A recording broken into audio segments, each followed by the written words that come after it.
Hypersonic हथियारों के challenge के बीच अमेरिका भी एक नया हथियार बना रहा है। अमेरिका का नया वेपन हॉट एयर बलून है। सुनकर हैरानी होती है कि भला दुनिया की सबसे घातक मिसाइलों की काट हॉट एयर बलून कैसे हो सकता है। अमेरिका का मिशन सीक्रेट है, लेकिन इतना जरूर पता चला है कि अमेरिका हाइपरसोनिक मिसाइलों के लिए आसमान में कई पहरेदार बिठाने की कोशिश में है। अमेरिका का हॉट एयर बलून किसी सैटेलाइट की तरह ही दुनिया में होने वाली हर हलचल की निगरानी करेगा और सेना को अलर्ट भेजेगा। स्पीड में साउंड को पीछे छोड़ने वाले इस हथियार का नाम है हाइपरसोनिक मिसाइल। रूस और चीन इसी सुपर स्पीड वाली मिसाइल से लैस हो चुके हैं।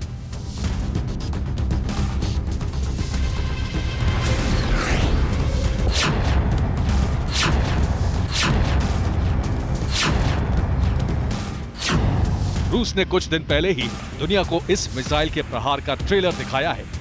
चीन ने भी कुछ दिन पहले ही हाइपरसोनिक शक्ति का प्रदर्शन किया है। सुपर पावर अमेरिका को लगातार चुनौती देने वाले इन दोनों देशों की मॉडर्न हाइपरसोनिक मिसाइलों की काट की तलाश इस वक्त अमेरिका के लिए सबसे बड़ा चैलेंज है। अमेरिका के तमाम रक्षा वैज्ञानिक, मिसाइल विशेषज्ञ और डिफेंस एक्सपर्ट्स इन दिनों हाइपरसोनिक तकनीक पर काम कर रहे हैं। अमेरिका के इसी मिशन के तहत नई रिपोर्ट आई है। रिपोर्ट के बारे में जानकर हैरानी होती है, क्योंकि दावा है कि हॉट एयर बैलून से हाइपरसोनिक मिसाइलों की निगरानी की जा सकती है।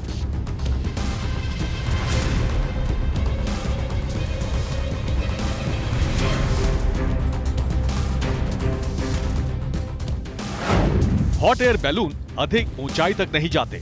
हॉट एयर बैलून में भारी भरकम मशीनें नहीं लग सकती। हॉट एयर बैलून को लगातार हवा में नहीं रखा जा सकता। एक बेहद शक्तिशाली और घातक हथियार को लेकर अमेरिका का हॉट एयर प्लान सुनने में बिल्कुल नया लगता है। रिपोर्ट के मुताबिक हॉट एयर वाली तकनीक जरूर पुरानी है, लेकिन इसे लेकर अमेरिका में जो नए प्रयोग हुए हैं वो बिल्कुल नए हैं। अमेरिका हाई हाइट तक जाने वाले इनफ्लेटेबल्स का इस्तेमाल करेगा। ये इनफ्लेटेबल्स 60,000 से 90,000 फीट की ऊंचाई तक उड़ सकते हैं। अमेरिका में पहले भी कई मिशन में गुब्बारों का इस्तेमाल हुआ है। अमेरिका ने अपने प्रोजेक्ट को लेकर बहुत ज्यादा खुलासा नहीं किया है।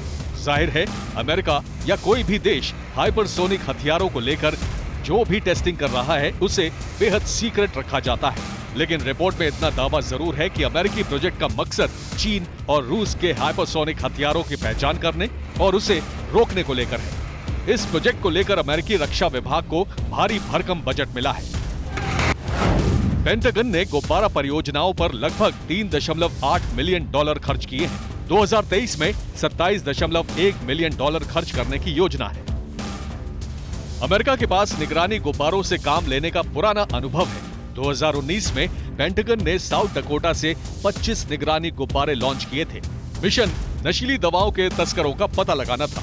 पेंटागन अब बहुत अधिक ऊंचाई वाले गुब्बारों और कमर्शियल सैटेलाइट्स को युद्ध के लिए इस्तेमाल की रणनीति तैयार कर रहा है।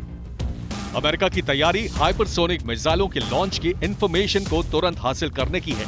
अमेरिकी रक्षा विभाग गुब्बारे के साथ साथ चलते हुए जमीनी लक्ष्यों को ट्रैक करने, संचार को मजबूत करने और इलेक्ट्रॉनिक सिग्नल को इंटरसेप्ट करने के लिए भी काम कर रहा है। अमेरिका के इस प्लान में गुब्बारों की खासियत क्या है, इसका खुलासा बैलून का प्रोडक्शन करने वाली कंपनी की तरफ से किया गया है। गुब्बारे में फ्लाइट कंट्रोल यूनिट लगा होता है। फ्लाइट कंट्रोल यूनिट बैटरी से काम करता है। बैटरी सोलर पैनल से रिचार्ज होती रहती है। मशीनें नेविगेशन, फ्लाइट सेफ्टी कंट्रोल करती है। गुब्बारों में खास तरह का संचार सिस्टम लगा है। अब आप समझ सकते हैं कि अमेरिका कैसे बैलून से उपग्रह जैसा काम लेने की तैयारी में है। एक्सपर्ट्स के मुताबिक बैलून को मूव करने के लिए हवा की स्पीड की मदद ली जाएगी। अमेरिकी सेना फ्लाइट कंट्रोल सिस्टम के जरिए बैलून को टारगेट एरिया की तरफ भेज सकती है। अमेरिकी बैलून सैटेलाइट या किसी एयरक्राफ्ट की तरह जानकारी भेजने में सक्षम है, लेकिन ये सैटेलाइट की लॉन्चिंग से बेहद सस्ते हैं। दुश्मनों के हाइपरसोनिक मिसाइल को ट्रैक करने की तकनीक हासिल करने के साथ ही अमेरिका ने भी हाइपरसोनिक मिसाइलों की टेस्टिंग की है, जिसमें कामयाबी नहीं मिली। हालांकि दावा यही है कि अमेरिका जल्द ही हाइपरसोनिक मिसाइल बना लेगा। Bureau report, TV9 Bharatvarsh.